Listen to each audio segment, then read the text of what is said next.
Salutations tout le monde, j'espère que vous allez bien et que vous avez la patate pour vous entraîner. Aujourd'hui, on se voit pour parler de quelque chose de très important pour un pratiquant, pour un passionné, à savoir la progression.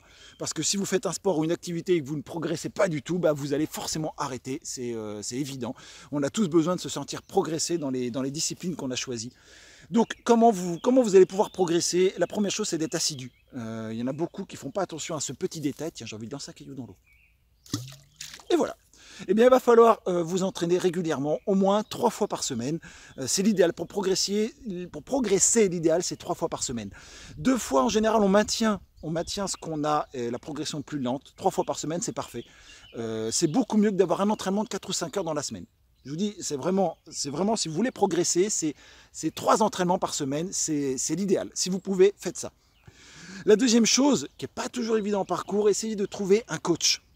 Mais faites attention, un bon pratiquant, pardon, n'est pas forcément un bon coach. Faites attention à ce détail. Un coach est forcément un pratiquant, mais un bon pratiquant n'est pas forcément un bon coach. C'est-à-dire que s'il n'a pas les notions d'anatomie, de placement du corps, il peut vous faire des erreurs qui seront fatales pour vos genoux ou d'autres articulations. J'ai vu des vidéos de très bons pratiquants qui donnaient des conseils en parcours ou d'autres sports, mais sans avoir les connaissances nécessaires derrière. Mais dans quelques années, ils n'auront plus de genoux. C'est pas possible. Il y a des mouvements on doit faire attention à certaines choses. Et un bon pratiquant, s'il n'a pas eu la formation, il ne sait pas comment on fait, c'est évident, donc faites attention à ça. Et la troisième chose pour progresser, c'est la répétition. S'il y a un mouvement que vous avez du mal à faire, arrêtez-vous sur ce mouvement et répétez-le plusieurs fois jusqu'à ce que ça vous paraisse naturel, que vous puissiez commencer à corriger des choses sur ce mouvement plus facilement. Quand vous répétez un mouvement, débrouillez-vous pour que la fois d'avant soit moins bien que celle d'après, c'est-à-dire corriger quelque chose à chaque fois que vous le répétez. On améliore un truc, on essaie de changer quelque chose sur chaque répétition que vous faites.